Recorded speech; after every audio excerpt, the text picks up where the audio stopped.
Hi పిల్లలు, అమ్మమ్మ కథలకు స్వాగతం. ఈరోజు మనం ఒక కథ చెప్పుకుందాం.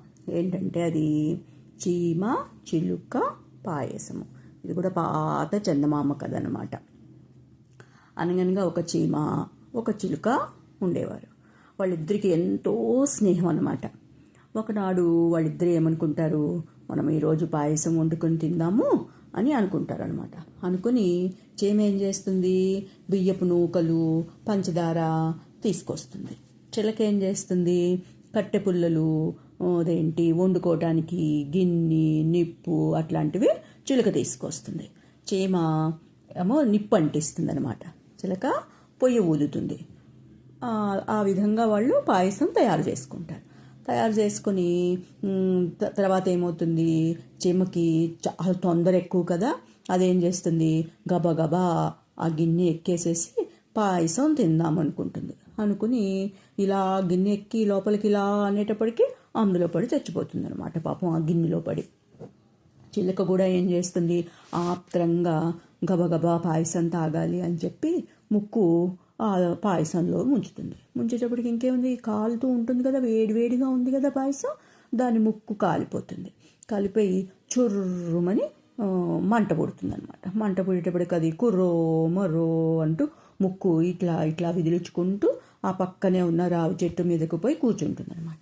కూర్చునేటప్పటికి ఈ రావి చెట్టు చిలకను చూసి అంటుంది, ఏంటి చిలక చిలక అంత విచారంగా ఉన్నావు అని కొంచెం వెక్కిరింతగా అడుగుతుందనమాట.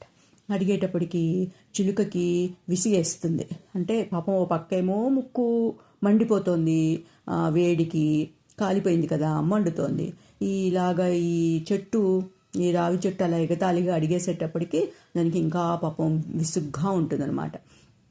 విసుగ్గా ఉండి, ఏమీ లేదు చీమ, నేను పాయసం వండుకున్నాము, చీమ పాయసంలో పడి చనిపోయింది, నాకేమో ముక్కు కాలింది, ఇంత ఇది పోతున్నావు నువ్వు, నీ ఆకులు రాలిపోను అంటుందన్నమాట. అనేటప్పటికీ ఆ రావి చెట్టుల ఆకులన్నీ జలజలా రాలిపోతాయి. ఇంతలో ఒక ఏనుగు దారినే పోతూ ఆ చెట్టును చూసి, ఆకులన్నీ రాలిపోయిన చెట్టు బోసిగా ఉంటుంది కదా, ఆ బోసిగా ఉన్న చెట్టును చూసి ఒక్క నవ్వు నవ్వి, ఏంటి చెట్టు నీ ఆకులన్నీ రాలిపోయాయి, ఇదేమన్నా ఎండాకాలం కాదు కదా అని అంటుందన్నమాట. అనేటప్పటికీ ఏమీ లేదు, చీమ చిలక పాయసం వండుకున్నాయిట, చీమేమో పాయసంలో పడి చనిపోయిందిట, చిలకకేమో ముక్కు కాలింది, నేనేమో వెక్కిరించాను, ఆ చిలకను చూసి వెక్కిరించేటప్పటికి నా ఆకులు రాలిపోయాయి, ఇంత నవ్వుగా ఉందా నీకు, నీ తొండం కూడా ఊడిపోను అంటుంది రావి చెట్టు. అనేటప్పటికీ ఆ ఏనుగు తొండం ఊడిపోతుంది. పాపం అది ఏడుస్తూ చెరువు దగ్గరికి వెళ్ళి కూర్చుంటుంది అనమాట. చెరువు దగ్గరికి వెళ్ళి పాపం తొండం లేదు కదా, తొండం లేకుండా ఎలా నీళ్లు తాగుతుంది, అది నీళ్లు తాగలేదు. ఆ చెరువు దగ్గర కూర్చొని బాధపడుతూ ఉంటే ఆ తొండం లేని ఏనుగుని చూసేటప్పటికి ఆ చెరువుకి నవ్వు వస్తుంది. చెరువుకి నవ్వొచ్చి, ఏంటి ఏనుగు నీళ్లు తాగటం లేదేమి, తొండం ఎక్కడ పెట్టొచ్చావు అని ఎగతాళిగా అడుగుతుందనమాట. అడిగేటప్పటికి అప్పుడు ఏనుగు అంటుంది, నేను ఎక్కడ పెట్టలేదు నా తొండాన్ని, చీమ చిలక ఇలా పాయసం వండుకున్నాయిట, చీమేమో ఆ పాయసంలో, ఆ వేడివేడి పాయసంలో పడి చనిపోయిందిట, చిలకకి ముక్కు కాలిందిట, చిలకని వెక్కరించిన రావి చెట్టు ఆకులు రాలిపోయాయి, అది చూసి నవ్విన నాకు తొండం ఊడిపోయింది, నన్ను చూసి వెటకారంగా నువ్వు మాట్లాడావు కదా, నీ నీళ్లు కూడా ఎండిపోతాయిలే అందిట ఏనుగు. అనేటప్పటికీ ఆ చెరువులో నీళ్ళన్నీ ఎండిపోయాయి. ఇంతలో ఇద్దరు ఆడవాళ్ళు చెరువుకి నీళ్లు తీసుకెళ్దామని వచ్చి చెరువులో నీళ్లు లేకపోయేటప్పటికి వాళ్ళకి నవ్వు వచ్చింది. ఏంటి చెరువు ఇలా ఎండిపోయావేమిటి అని వాళ్ళు కూడా ఎగతాళిగా అడిగారనమాట. అడిగేటప్పటికి అప్పుడు ఆ చెరువు చెప్పింది, చీమ చిలక పాయసం వండుకున్నాయిట, చీమ పాయసంలో పడి చనిపోయిందిట, చిలకకేమో ముక్కు కాలింది, చిలకను వెక్కిరించిన రావి చెట్టుకేమో ఆకులు రాలిపోయాయి, అది చూసి నవ్విన ఏనుగుకేమో తొండం ఊడిపోయింది, ఏనుగును చూసి వెటకారం చేసిన నాకేమో నీళ్ళన్నీ ఎండిపోయాయి, నన్ను చూసి మీరు పగలబడి నవ్వుతున్నారు కదా, మీ బిందెలు మీకు అలాగే అంటుకుపోనుగాక అంటుంది చెరువు. అనేటప్పటికీ ఆ బిందెలు వాళ్ళు ఎలా పట్టుకున్నారో అలాగే వాళ్ళకి అంటుకుపోతాయి.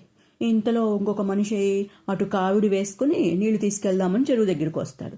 చెరువు దగ్గరికి వచ్చేటప్పుడు చెరువులో నీళ్లు ఉండవు కదా, బిందెలు అంటుకుపోయి ఉన్నారు కదా వీళ్ళిద్దరు, ఆడవాళ్ళిద్దరు.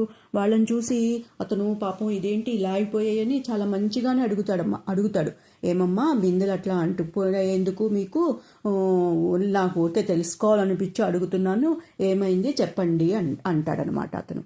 అనేటప్పటికీ ఆడవాళ్ళిద్దరూ చెప్తారు, ఏమీ లేదు, చీమాచిలుక పాయసం వండుకున్నాయిట, చీమేమో పాయసంలో పడి చనిపోయింది, చిలకకేమో ముక్కు కాలిపోయింది, చిలకను చూసి వెక్కిరించిన రావి చెట్టుకేమో ఆకులన్నీ రాలిపోయాయిట, ఆ రావి చెట్టును చూసి నవ్విన ఏనుగుకేమో తొండం ఊడిపోయింది, ఏనుగును చూసి వెటకారం చేసిన చెరువుకేమో నీళ్ళెండిపోయాయి, చెరువును చూసి పగలబడ్డ మాకేమో బిందులు అంటుకుపోయాయి, ఇక మమ్మల్ని ఓదార్చడానికి వచ్చిన నీకు ఆ కావిడ అంటుకుపోకూడదు అన్నారట.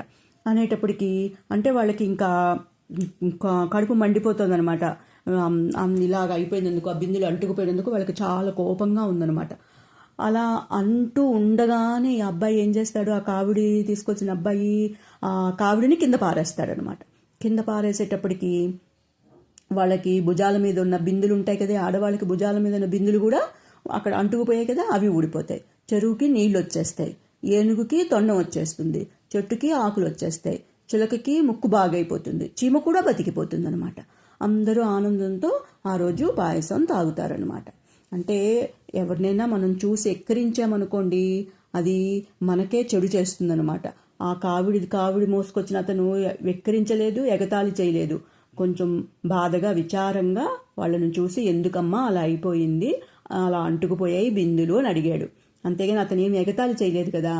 అందుకని అతను కావిడి కింద పట్టగానే వీళ్ళందరికీ అన్నీ ఊడిపోయినవన్నీ వచ్చేసాయి అన్నమాట. కథ కంచికి మనం ఇంటికి. Bye bye, good night.